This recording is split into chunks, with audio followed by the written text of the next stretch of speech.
Hello, and welcome to Better Business Podcast. My name is Alexei, and today I've got a special guest, Richard Triggs from Arete Executive. How you going there, Richard? I'm great. Thanks, Alexei. Thanks very much for giving us the opportunity for this conversation. I'm really looking forward to it. Mate, you're a podcaster yourself, so I really like your setup and your mic. Tell us about your podcast before we jump into your business. Okay, sure. So I have a podcast. It's called the Arete Podcast, which is named after our business. And it's essentially a podcast where I interview predominantly CEOs and senior leaders about their careers and their businesses. And we utilize it for two ways. The most practical way is that when we're recruiting a role for a client, what I like to do is to put the CEO or the managing director on the podcast and have a talk to them about their background, the business, the vision, the values, etc. So then when we go out to headhunt candidates, we say to the candidates, look, if you want to get an understanding of the person that you'll be working for, have a listen to the podcast. And the candidates love it because they get a really good understanding, much better than a normal recruitment process where they might just get a position description.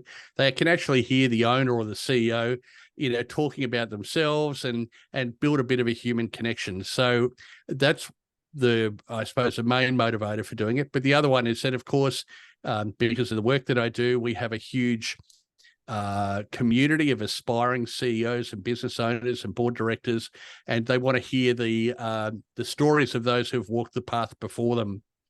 And so it's quite easy to, jump on and maybe hear the story of the CEO of ANZ or Rio Tinto, but it's the CEO of the $10 million metal fabrication company at Yatala. To actually have a listen to these people and how did they start their career and the sort of the things they've learned along the way and when they started their business. It's really great. And I love doing it. I've done over 200 episodes now. And I'm not quite as consistent as I used to be. It used to be one a week, every week. Now it's sort of more as the right person becomes available, but it's fun. And I'm sure you find doing your podcast fun as well, Alexei. Oh, sometimes it is. Sometimes it's a little bit of work. But, mate, I think speaking to people such as yourself makes it very easy. Now, I'm sure our listeners figured by now that obviously you're in HR. In fact, you're a headhunter. So tell us what a headhunter does, because, I've heard the term. I've sort of come across a few people, but it's not quite same. So what's a headhunter? Yeah, well, I think that there's sort of a broader role or industry called the recruitment industry. And obviously recruiters, what they do is they are engaged by a company to recruit a particular role. Most recruiters in the market, they operate on a contingent basis, which means they're only paid on successful placement, and they'll put an ad up on Seek, and they might have a look through their database and hopefully find some candidates that suit their clients' needs. Headhunting is taking it to a level above that, where we actively go and approach people directly about opportunities by headhunting them. So, for example, I've just been retained to headhunt a national head of business development for a training organization. So what we'll do is we'll map all of their competitors. We'll identify all of the people in these roles in their competitors, and then we'll literally pick up the phone and ring them in their workplace and say, hey, Alexei, we've got this opportunity. You've been recommended to us, or, we've heard in the market that you might be attracted to this kind of thing. Can we talk to you about it? So it's a lot more involved. It's a lot more time consuming. And because of that, we are only working with our clients on a retained basis. So that's where we're retained exclusively to do the work. It used to be back in, the pre-LinkedIn days, headhunting was very challenging in that it was hard to find these people. It was hard to engage with them. You needed big blue chip search brands to have the credibility to get the candidate's attention. And it was typically only used for, roles probably $300,000 to $400,000 plus. And these recruitment companies or headhunting firms were very expensive and often could take a long time to deliver. Well, of course, now 98% of white collar executives have got a LinkedIn profile, so they're much easier to find. They're much easier to engage with. And so it's created the opportunity for some challenger brands like ours to say, look, even $100,000 salesperson role, you will get a better result if you headhunt rather than just pray that the right person applies to an ad on Seek. So we've created a variety of different ways that organizations can engage us, which is a lot more affordable. But yeah, it's good fun. I've been doing it for over 20 years. I've got a team now, I think, of 8, hopefully soon to be 9 people. And it's been an amazing start to the year. The business just turned 15 on the 1st of February, so that we are now truly a pimply-faced teenager, and we're having lots of fun. That's awesome. Oh, that's really cool. I guess, for me, I'm always intrigued by all the trends that are happening. I mean, you hear about all this, great resignation, and now it seems there's shortages of staff everywhere. I mean, what's your take on the market right now? I mean, what's happened over COVID and what's happening right now, in your opinion? Because surely there's something going on. Otherwise, there wouldn't be so many people just going crazy about either too many candidates or not enough leadership and all these other dilemmas that are going on. Well, having been in recruitment for 20 years and had my own business for 15 years, look, there's always something going on. It'd just be nice to have one year where it was just nice and everything was steady and we could just go about our lives and do what we do. But, we started our business on the 1st of February 2009, right at the height of the GFC. And then in around 2012, there was a big downturn in the mining industry, which obviously affected Queensland, a lot. And then, of course, we've just had COVID. So, yes, there's always something interesting going on. So you've mentioned a few different terms there. So let's look at those, one by one. The Great Resignation, right? So what happened is sort of after the initial, probably first 2 years of COVID, all of a sudden they started talking about the Great Resignation, as if all of these people during COVID had, this come to Jesus moment where they'd gone, I need more, or whatever, more money, more work-life flexibility, more seniority, more choice, whatever. I'm going to resign my job. And so organizations started to talk about this Great Resignation. In fact, even PwC wrote a report about it. It was on the news all the time. But if you looked at it in about 2000 and early 2000s, average professional tenure in Australia was 3 to 3.5 years. So every 3 to 3.5 years, on average, somebody would move.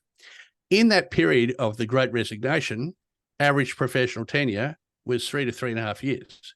Nothing had changed. So why was that suddenly, brought under the spotlight? Well, because, this is my opinion, during COVID, there were a lot of people who wanted to change jobs. However, they didn't change jobs because they thought it was too risky. What if I go to this new company and I get COVID and I get sick and I don't have any accrued sick leave? Or what if I go to this new company and they're negatively impacted by COVID? So what I'm going to do, even though I don't want to be here anymore, it's a safe harbor in a storm. I'm just going to ride this COVID out. Once COVID's ridden out, I'll then move. So really, we just had a bottleneck. And then at the end of COVID, once things were pretty much back to normal, the bottlenecks removed, and that backlog of people who would have moved during that period moved, right? A lot of the time, a lot of these cliches are kind of used as a bit of an excuse for poor performance. So an organization will go, oh, we've lost so many people, but because of the Great Resignation. Well, not really. It's because you are not good at retaining your people. If you were good at retaining your people, you would retain them. So it's an excuse essentially for poor leadership, in my opinion. There are many, many companies who not only retained their teams during that period, but actually grew, through the acquisition of excellent people. And then the next one is the war for talent, right? So, companies, we've been trying to hire this role, but we can't because there's a war for talent. Particularly companies with in-house recruitment teams. The in-house recruitment team is, delegated to, okay, we want you to go and find us some great people for this role. And then the internal recruitment team comes and they deliver a shortlist. and the boss goes, "Oh God, the quality of the people on this shortlist isn't very good," and the internal recruiter goes, "Oh, sorry, boss, there's a war for talent." Okay, now it's not really a war for talent. I mean, I've been in recruitment for 20 years. We've been talking about a war for talent for 20 years. My new book is called Winning the War for Talent, right? The reality is there are just people who are good at recruiting, and there's a lot of people who are crap at it. So instead of, again, it's an excuse for being a crap recruiter, is to say, oh, it's a war for talent. The market, I mean, you watch the news and you would think the world's about to end. We're about to go into a terrible recession. The world's going to blow up. There's going to be World War III. Everybody's negative. Nobody's getting any business done. It's terrible. That's what you see on the news. In my business, we've just had our best month in 15 years. Our pipeline of work is overflowing. I talk to probably on average at least 20 CEOs or business owners a week. And I would say out of 20, at least 18 out of 20, their business is in better shape than it was before COVID. They are bullish. They are hiring. They're excited about the future. I think that, so to summarize all of that, I think it's a very positive employment market for both companies and employees. There's lots of opportunities and there's lots of options for employees. And so employers need to be smarter about how to attract those people. How do they create an employer value proposition so that those people want to work for them? And also on the other side of the coin, there are lots of great candidates who are actively seeking new homes. And so if an employer is intelligent about the way that they manage their recruitment process, they should be delighted with the choice. That's my sort of my perspective on what's going on. And really, at the end of the day, nothing's really changed. It's just same, but different. Okay, cool. Now, you mentioned a book, Winning the War for Talent. That's a new book you're working on, and you already got one book, right? So when I had a look at your profile, you've got the Uncover the Hidden Job Market. Tell us about that book first before we talk about the new one. Okay, great. So I obviously from the work that I do, I would probably get between 15 and 30 people a week who will send me an email or give me a call and say, "Oh, Richard, I was talking to my mate Alexei, and I'm looking for a new job. And I'd really appreciate it if you could give me some advice about my job search." Now, obviously, if I meet with each of these people, I would never get any work done and I would never make any money. So what I decided to do back in 2015 was to write a book called Uncover the Hidden Job Market, How to Find and Win Your Next Senior Executive Role. And I released that book. That book subsequently sold, well over 10,000 copies. A new edition of that book came out late last year. But fundamentally, what I wanted to do was to educate executives and also board directors about how to go about their job search. That people are very good at their job, but when it comes time to finding a new job, they're often pretty naive about what they need to do. And the problem is that 98% of recruiters, I wouldn't trust them to walk my dog. So, you've got a lot of recruiters who are inexperienced. They have a personal agenda in terms of the advice that they're giving candidates, etc. And they're just giving out a lot of misinformation. So I thought, well, if I can't meet these 15 to 30 people a week, at least what I can do is write them a book. And so what I do is I say, "Look, Alexei, I can't meet with you one-on-one, but let me give you a copy of my book and hopefully you'll find, that's very helpful." And I still would get, I would say at least once a week, an email from somebody saying, "Oh, Richard, I read your book and it really, helped me to get a fantastic new job." So it's been very gratifying. The other thing in the recruitment industry, there are a lot of recruiters who pay lip service to today's candidate is tomorrow's client. Okay. But the reality is they treat candidates very poorly, and I think every professional would have at least one story about feeling let down by recruiters who overpromise and underdeliver and so on. So I've just learned in terms of my own career, as long as I'm happy and helpful, then the universe will look after me. So, I help people, I offer them advice and, other tools to support them through their job search. And then hopefully when they get a job, they go, oh, well, Richard, gave me a free copy of his book and some other resources and so on. I now need to recruit a new sales manager or a new finance manager or whatever.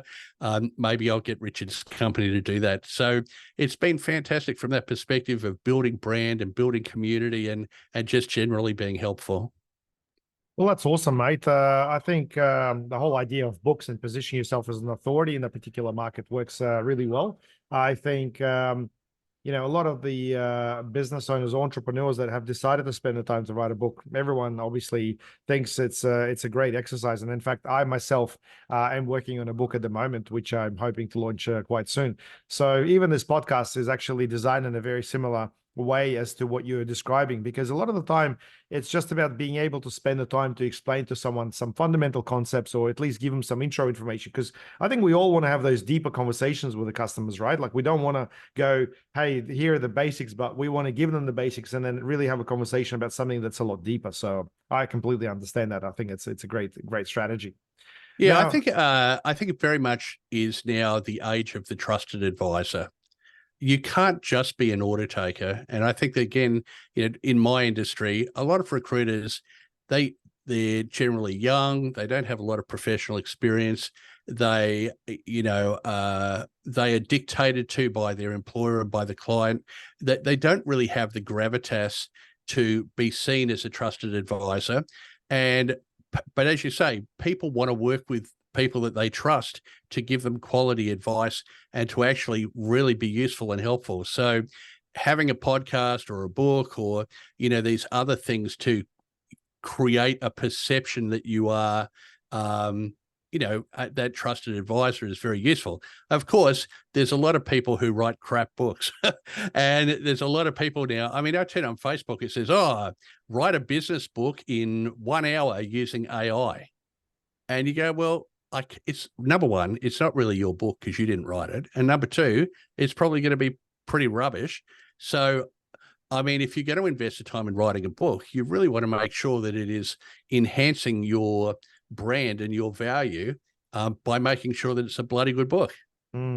Well, look, AI is another huge topic altogether, and we may talk about it later, but I find that too many people are just taking it for granted, because at the end of the day, while AI can write books and analyze stuff, I don't think that it really offers any benefit for someone to basically pretend that, like, they wrote a book in an hour using that tool, because it's really about them, their values, the way they do things. I guess their approach is really what allows to connect with other people. And I think if everyone's going to start pumping out AI written copyright left and center, then we're going to probably get lost in the sea of content that's going to be sort of okay, but not really specifically useful. That's my take on it.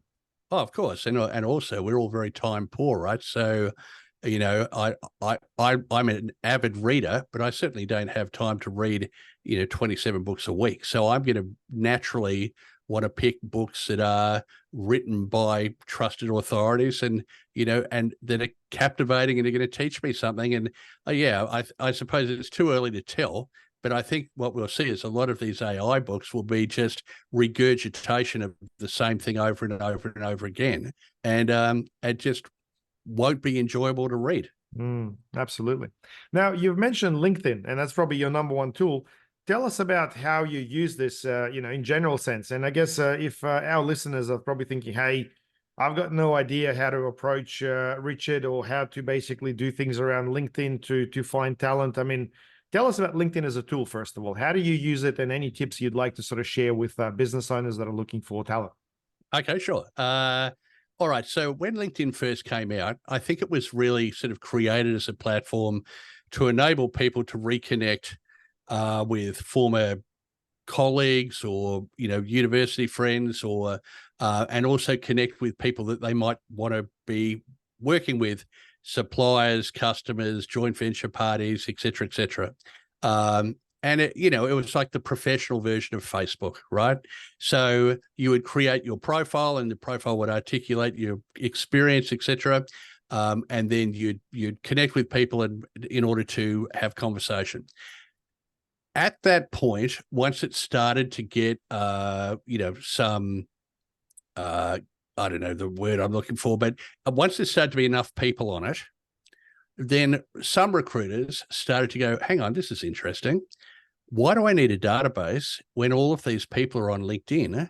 Or I can just find them on LinkedIn. And so certain recruiters, including Arete Executive, became very much on the front foot of that. So it used to be with LinkedIn that you could only see within 3 degrees of connection. So I can see Alexei because he's my connection. I can see his connections. I can see his connections. So 3 degrees. People outside of that were invisible. So there was a limit of 30,000 direct connections that you could have. And so I very quickly got up to around 30,000 connections. I think at the moment I'm on about 28,000 or something like that. And it gave me a tremendous competitive advantage. And then what happened was LinkedIn was acquired, and I'm pretty sure they were acquired by Microsoft, and Microsoft went, I see what's going on here. These recruiters are basically using LinkedIn. So what we're going to do now is we're going to bring out a thing called a LinkedIn recruiter license, which is about $1,000 per license per month. My company, we have 5 of them. That will enable recruiters to be able to go in and essentially doing keyword searches and other searches, be able to easily find and then approach candidates for jobs. And all of a sudden, as a result of that, all of these employers, pick a name, any name, Rio Tinto, said, why would we pay a recruiter $100,000 to recruit this role when we can hire an internal recruiter, let's call that person Sally, and we can pay Sally $100,000, and instead of recruiting 1 role in a year, she can recruit 50 roles in a year, right? And so the third-party recruiters hated LinkedIn. I had written a book about it, Uncover the Hidden Job Market, and I went to this recruitment conference on Hamilton Island, it was quite a few years ago, with the people from LinkedIn, because I loved them. LinkedIn was awesome. And recruiters, other owners of recruitment companies were almost walking up and spitting on these people and saying, how dare you, you're ruining our industry, and and they were absolutely just abusing the LinkedIn people, which I thought was just so short-sighted. And of course, now everybody's on LinkedIn, all the recruiters are on LinkedIn, and they're very much big LinkedIn fans. Okay, so that's kind of how it evolved, right? So obviously, again, let's say, for example, I'm recruiting this role and it is the national head of business development for a training company, and they want the candidate to be in Sydney. So what I'm able to do using LinkedIn Recruiter, and I should say you don't have to have a LinkedIn Recruiter license to do this, although it definitely makes it easier, is that I can go into LinkedIn Recruiter and I can say, okay, I want to find all of the people who in the training industry in the location Sydney who have got the words business development in their job title, and it'll go, there's 400. And then what I can do is I don't do this myself, I have a team of people who do this, but my internal, what I call associate partner, will then go through and look at their profiles. Wow, Alexei looks interesting, Fred looks terrible, Mary not sure, Bill could be okay, and then we create a list, a target list. We then reach out to them and say, hey, Alexei, we've got this opportunity, are you interested? So it enables you as an employer or as a third-party recruiter to be able to go directly to the candidates that you most want to attract. If you put an ad up on Seek, so let's say I was to advertise that role on Seek, we might get 200 applications. Of those 200 applications, probably 190 of them are completely unsuitable. Why would I go through the pain of wading through 200 applications unless I had to, when instead I can jump on LinkedIn, get a list of the top 10 people and pick up the phone and say, hey, Bill, hey, Fred, hey, Sally, hey, Mary, got a job here. Much more efficient, right? The trap, though, is that on LinkedIn, there's these things called in-mails. And in-mails is like an email, but it's on LinkedIn. And so what happens with a lot of internal recruiters or third-party recruiters who are not, as competent as they should be, is they might come up with their list of their 30 people or whatever. And so then they'll send them an email. Hey, Alexei got this job. Are you interested? But of course, I don't know if you're the same as me, as Alexei, but I probably get about 200 emails a week. Of those, 95% of them are crap, people trying to sell me rubbish or whatever. So as a result, I never look at my emails.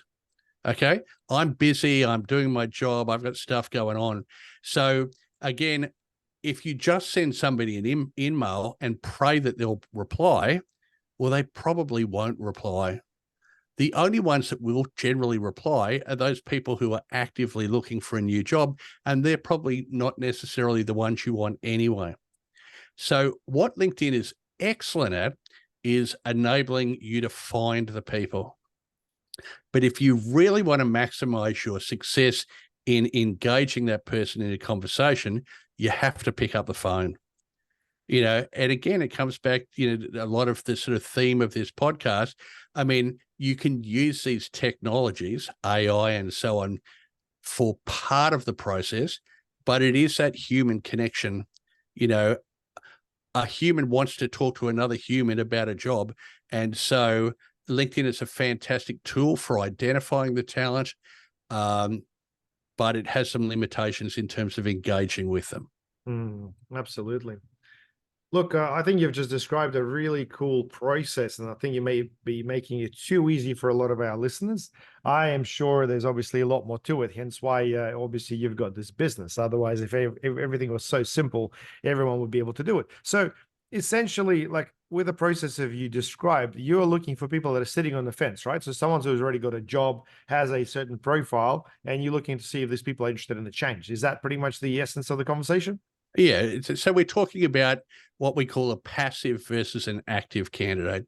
Active candidates actively looking at job boards, actively applying for vacancies, actively looking for a new role. Passive candidates, they're in a job, they're enjoying it, they're being relatively well paid, they've got a good relationship with their boss, they are not actively looking for a new job. But if the right opportunity was put in front of them and there was a strong value proposition as to why they would change, they will. But the thing about it is that, coming back to this war of talent thing, a lot of recruiters, especially internal recruiters, will put an ad up on Seek. They might send a few emails on LinkedIn, and then the only people that they're actually attracting are the active job seekers. And then they go back to the line manager, the key decision maker, and they go, look, this is the best of what you've got to choose from. And, it's interesting. I like on LinkedIn every now and then to do a post. I call it Rant of an Executive Recruiter. And I did one the other day. And it's a little bit like me chucking a hand grenade, because I love to stir up the conversation and see what comes out. And so I did this one the other day. It was simply on why is, and again, very much aimed at internal recruiters. If you were to look at 95% of ads where organizations are trying to recruit a role themselves, they'll have an ad on a job board like Seek. It'll be a pretty crap ad, very generic, and there's nobody's name or phone number for people to ring up and ask any questions. And so I posed the question, it's like, imagine that you're a good candidate, you're not actively looking for a new job, but you happen to see an ad and you go, oh, that ad looks kind of interesting. I don't really know if it's the right job for me. I'd love to ring up and ask some questions to decide whether I'm going to apply for or not, especially if it's with one of my competitors. Oh, there's nobody's name for me to ring up and ask any questions. So what do? I don't apply. And so my question to internal recruiters was, do you understand that you are limiting the pool of quality applicants because you do not put your name and phone number on an ad? And why do they not do it? Because fundamentally, they don't want to talk to candidates. Now, I think that is absolutely stupid. If your job is to source the best talent for your employer, but you don't want to talk to candidates, then basically you're ripping off your employer, right? And anyway, so I put up this post, and I don't know how many responses there were, but there was, 50 or 60 people, of which the vast majority were job seekers. And they were, Richard, you are absolutely right. There is nothing more frustrating than not being able to ring up and ask any questions. And I regularly don't apply for jobs because of that. And then there's one little internal recruiter who worked for an ASX top 5 mining company. Not too hard to pick who that would be. She goes, "Oh, Richard, it's easy for you. I'm trying to manage 30 current vacancies and I've got all of these other responsibilities and I just don't have time for candidates to ring me." Well, I mean, you don't have to be a brain surgeon to realize that there's a problem there. If you're in a recruitment role and you don't have the time to talk to candidates, then either reconstruct the role to create the time or utilize an external recruitment company. It is amazing. So coming back, you sort of made that throwaway line, Richard, if it was this easy, everybody would be doing it. And, that is what my new book, Winning the War for Talent, is about. There are absolutely times when, as an employer, you should recruit the role yourself. But in order to do it successfully, you need to know how to do it properly. Now, somebody might be fantastic at engineering or running, a IT consultancy firm or being an architect or whatever they are, but they're not necessarily skilled at recruitment. In fact, most people probably have had limited or no training at all. So, my idea of writing this book is to say, okay, for you to do it yourself, this is how you do it. However, there will be times that you will want to engage a third-party recruiter to help you. And in that instance, I want you to give it to me, please. Cool. All right. Look, I'm sure we've got some listeners that are maybe starting to look for work and stuff. So let's reverse the situation a little bit. Any tips for people that are actually looking for senior roles? Because every time I talk to someone in senior leadership, it's often a matter of, these people are thinking, hey, I've got this job, but it's so specific. It's going to be so difficult to find something very similar to it, or potentially where I can apply my skills. It's going to be a challenge to find something. I mean, that's typically the message I get from a few people I know. But any tips for anyone looking for high executive roles, COO, GMs, and so on? Sure. Okay. So that's what my first book is about, Uncover the Hidden Job Market. And certainly if anybody is wanting to get a copy of that book, if you want to buy one, you can buy one through Amazon or whatever. But if you want to get a copy for free, a PDF version, you can just go to my website and you can fill out a little form and you get one for free. Okay. So at least 80% of the best jobs never get to a recruiter. They never get advertised. They're never in the open job market. They're in the hidden job market. So what do I mean by that? I mean that employers find somebody who can solve their problems or take away their pain, and they hire them even if they don't have a vacancy. So if you're a job seeker and you are limiting yourself to only applying for jobs that are advertised or talking to recruiters, you're only seeing a very small percentage of actual roles, and the competition for those roles is massive. Okay, so recently I recruited a CEO role for a metal fabrication company. Put an ad on Seek. There were probably 150 plus applications. Now, because recruiters are lazy and stupid, we just want to put a square peg in a square hole. So if we get 150 applications, we're going to pick probably the 10 squarest pegs, and the other 140 people are going to get what we call a thanks but no thanks letter. Thanks for your application. Unfortunately, there've been better qualified candidates. Good luck with your job search, blah, blah, right? So if somebody in your situation you just sort of mentioned, I've got a very unique skill set, but I think that my skills could be transferable, right? I've transferable into a different industry or a different role family or what have you. The likelihood of them being able to get that job through a recruiter is very low, because recruiters really only place same job, same industry. So what do they need to do? Well, what they need to do is they need to think about, who are my employers of choice? Within those companies, who is the key decision maker? And how do I get in front of them before they know that they need me? Now, again, this is where LinkedIn is absolutely fantastic, right? So let's say, for sake of argument, my employer of choice is Visi Packaging. I don't know. That's just the first name that popped into my head, right? So I can now say, okay, let's say I'm a finance person and I go, okay, Visi are one of my employers of choice. I can go to their website. I can look at their executive leadership team. I can see who their CFO is. I can find their CFO's profile on LinkedIn. I can reach out with a connection request and I can ask them for help. So what I say is you'd contact that person and say, hey, look, I'm really hoping you can help me, please. I'm starting to think about my next career opportunity, and I'd really appreciate it if I could have 15 minutes of your time on Zoom or Teams to get some advice about my job search, where the right opportunities might be.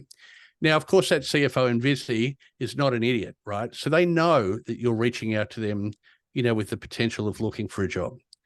But if you reach out to them and you say, hey, mate, have you got a job? All they can say to you is yes or no, or push you to HR, and you don't want to talk to HR, right? You want to be talking to the key decision maker. So instead, can you help me, please? Can you offer me some advice? And once you're in front of that person and you build some rapport and you can understand what's going on for them, if you can demonstrate to them that you can solve their problems and take away their pain, they will offer you a job, right?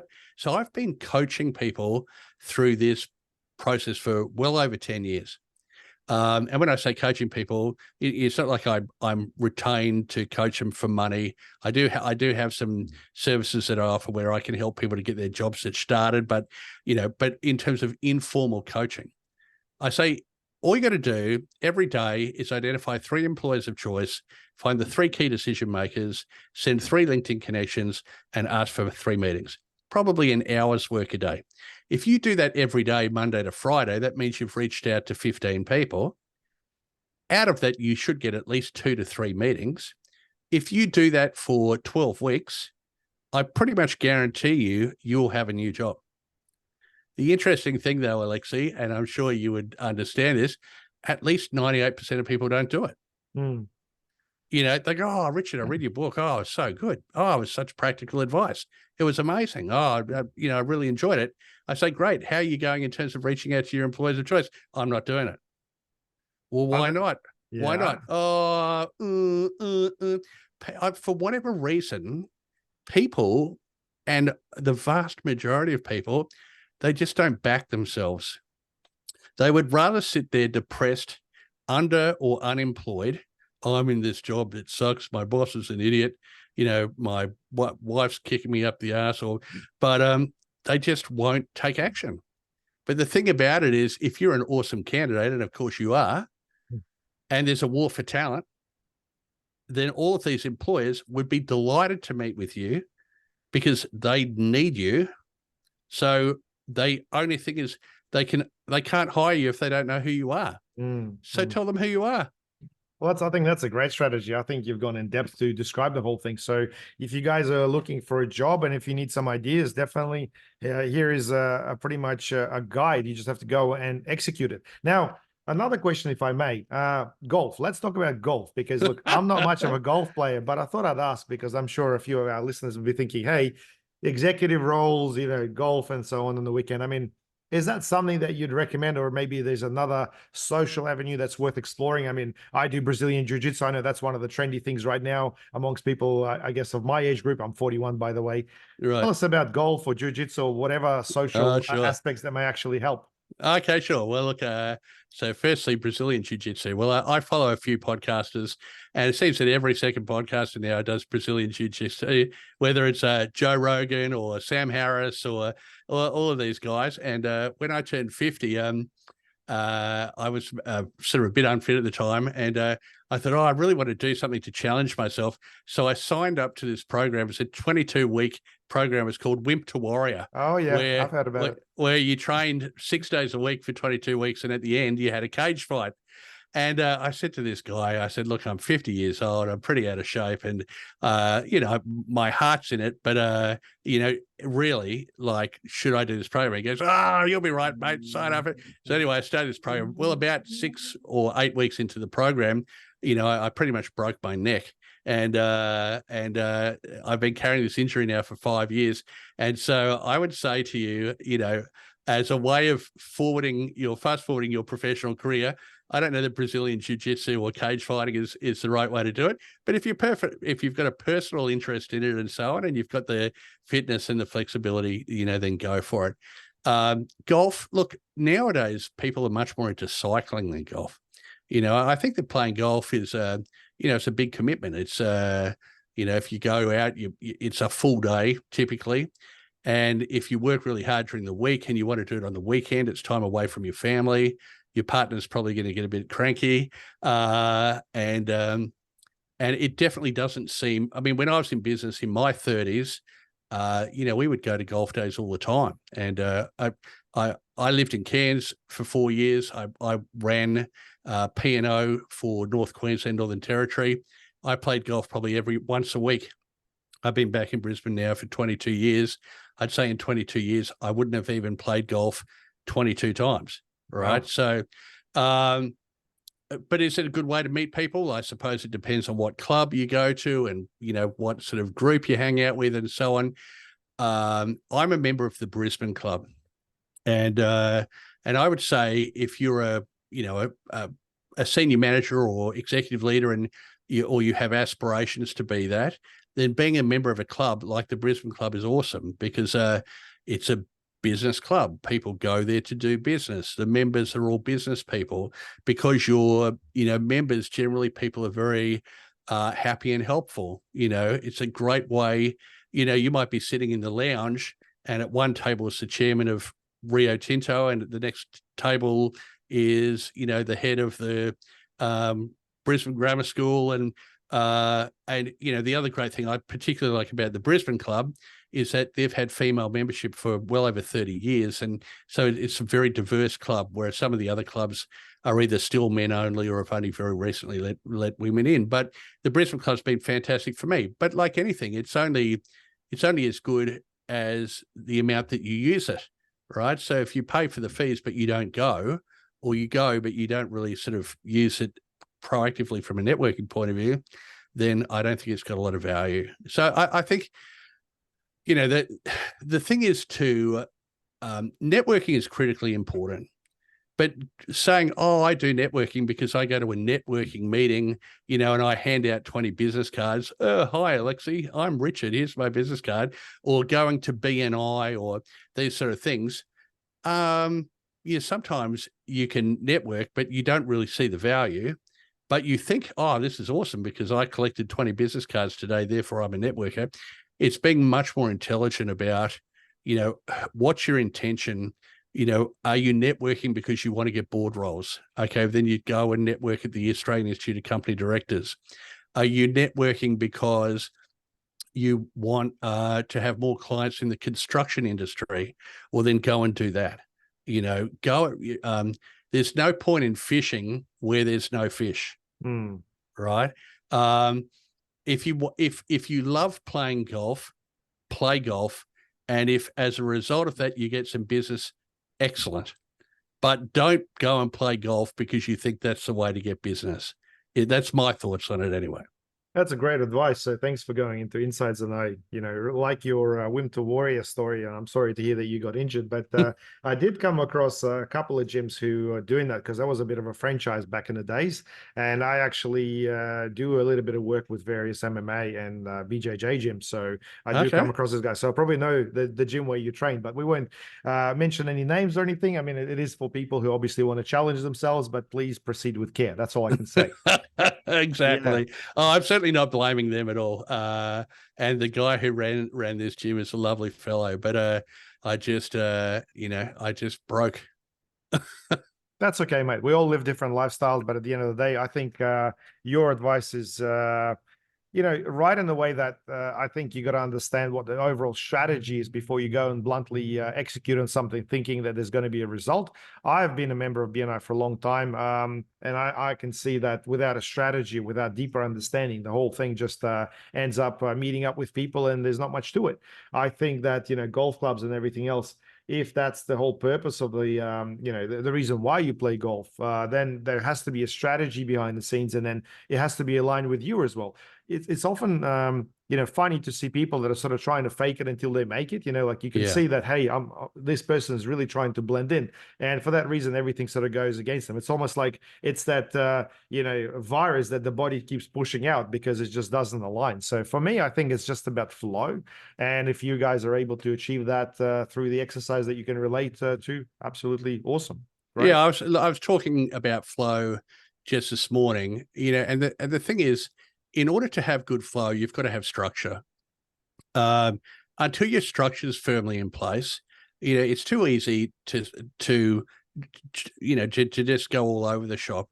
Well, once you've got a solid structure in that you know what your intention is, and you're measuring outcomes to ensure you're getting a good return on investment, etc., then it becomes a lot easier. And I think for a lot of people, particularly in business development, it's very easy to spin your wheels thinking that you're doing busy work, but it's not important work. I'm a person who is extremely practical because I know that my only true asset is time, and I can't get my time back. So therefore, I want to be as efficient as possible in how I manage myself and my business and so on to get the best possible results. So again, if the book that I've written, Uncover the Hidden Job Market, is just a very efficient way to find a new job. Winning the War for Talent, a very efficient way to hire successfully. To me, I would much rather read those kind of books instead of confusing me or trying to be really high academic and so on. I just, it's like, look, just tell me what to do. Just give me A, B, C, D, and E. I'll get it done. I just need somebody to tell me what to do. Awesome. Well, mate, look, we've covered a lot of things today, and we've been going on for nearly an hour, and I can't believe how fast the time has gone. Before we wrap up, I just wanted to do this section that I do with our guests, which is called Rapid Fire. This is where I ask you a bit of a question. I just want a simple answer, yes or no, or just the answer. Sure. Are you ready? Yep. Okay, so what's your favorite personal development book? My favorite personal development book is a book by a Jesuit priest who's died, Anthony DeMello, and it's called Awareness. Really fantastic book. I can't recommend it more highly. Okay, I'll have to check it out. The best place for a holiday, in your opinion? No doubt you would have done a lot of travel. I've just returned from 17 days in Vietnam, which was lovely. Beautiful people, great food, very interesting history. I don't know that it's necessarily the best, but it's the most recent one, and I highly recommend it. That's awesome. Rum or scotch? As a younger man, rum. As a more, dignified man now, it's definitely scotch. Excellent. Yeah, I'm a bit of a scotch drinker myself, although I don't mind a little bit of dark rum every now and again. So it's a bit of a trick question. Well, Richard, mate, thanks very much for finding the time. Hopefully for our listeners, if you're looking for an executive job, you've learned something today. And obviously, if you are looking for talent and you're running a big enterprise where you find that talent is hard to find, I definitely recommend having a chat to Richard Triggs. I will include a link to Arete Executive as a part of this description of this podcast, rather. And if you have any questions, please comment below or reach out to Richard directly. And don't forget to like our podcast and share it with your friends. Richard, thanks very much, mate. Thank you, Alexei. Great chat. Thoroughly enjoyed it. Chat to you soon. Thank you. Okay.